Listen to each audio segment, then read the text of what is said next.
There's more stuff that came up today, guys. I mean, there is more.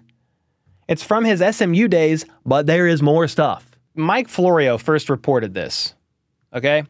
Let's just talk about it. We already know that Rashee Rice wrecked his car, fled the scene. We know that, right? They found stuff in the car, playbook, a little bit of weed, whatever. The biggest thing to me is he fled the scene. So the wreck happened. 6 weeks later, this alleged nightclub incident happened where it's still under investigation. They're still going through the details. He allegedly punched a photographer in the face. There's been witnesses that said that it was a verbal altercation only. No physical altercation was, nothing like that happened. There was no violence. Now, the photographer is saying that he was at the club, he left, he got asked to come back via a DM from Rashee Rice. Rashee Rice was in there, had him look at his phone, punched him in the face when the photographer was looking at his phone. I don't know what the reasoning could be for that. Now, the club owner did come out this morning and say, hey, Rice was only there for less than 30 minutes. He was super cordial and chill, didn't even ask for a drink. I didn't see anything like that, and the photographer left calmly. They're still going to go through the footage. The police has his security footage, and they're going through it. We will see, okay? But I'm saying that to say you have those two incidents. The wreck, he flees, 8 potential felonies, $1 million lawsuit. He's going through all that right now. Then the nightclub incident pops up. The photographer, for all I know, could be trying to get money. I don't know. We need to wait and see. It's all alleged right now. But then Mike Florio, earlier today, he put out a report, and Florio, I don't know, I get annoyed by that guy. So I wasn't even going to talk about it if it was just Florio. I was not even going to bring it up tonight. But then The Athletic with Nate Taylor brought it up as well. So this is what's going on. It's old stuff, but supposedly the Chiefs even knew about this before the draft. Listen to this. The latest incident involving Chiefs receiver Rashee Rice has prompted some in the media to dust off pre-draft reports from anonymous scouts who expressed negative opinions about Rice. Okay? So then he goes back in time a little bit. He said, there are certain objective facts, however, that teams became aware of and that did not come to light publicly before the draft. Those facts could impact the manner in which his current entanglements are handled by the NFL. All right, and here it is. Per multiple sources, multiple teams learned during the pre-draft process about an alleged incident involving Rice while he was at SMU.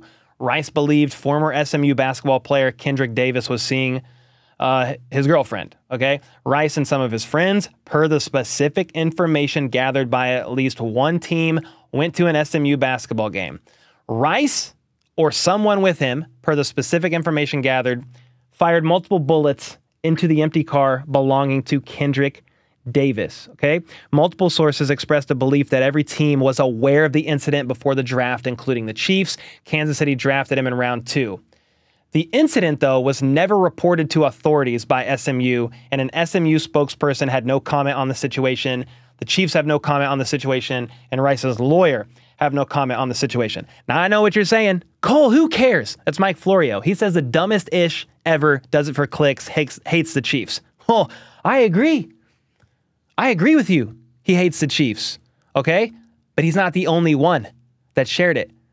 I would say Nate Taylor is a reputable reporter in the Chiefs space, okay? Nate Taylor is a reputable, well-respected reporter in the Chiefs space. He's with The Athletic, all right? This is what he said 55 minutes ago.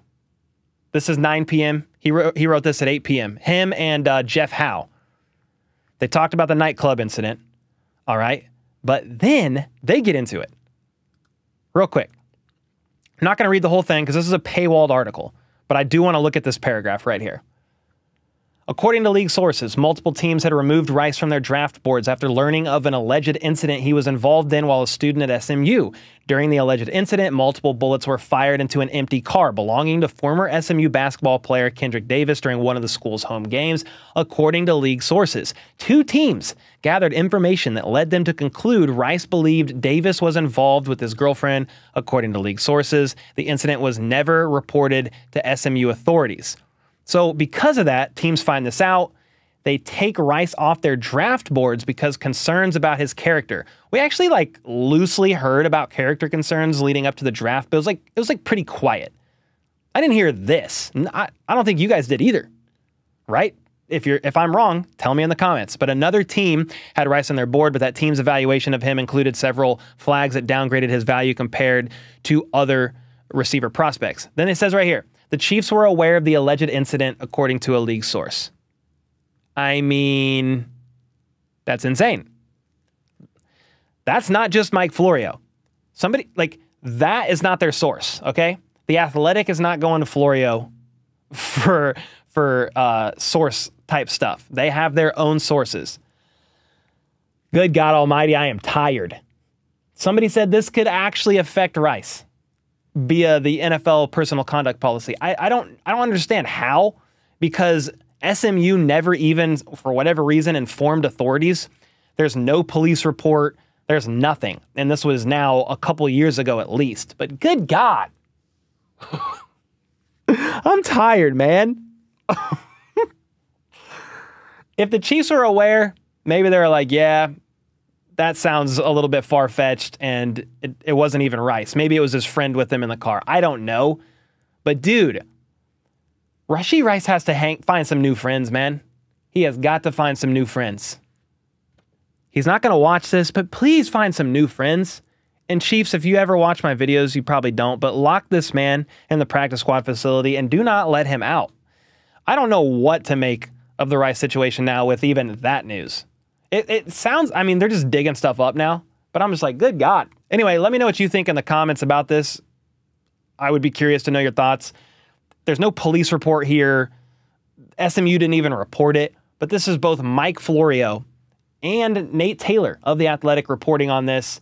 Mike Florio is whatever to me, but I will take what Nate Taylor says is a little bit more serious.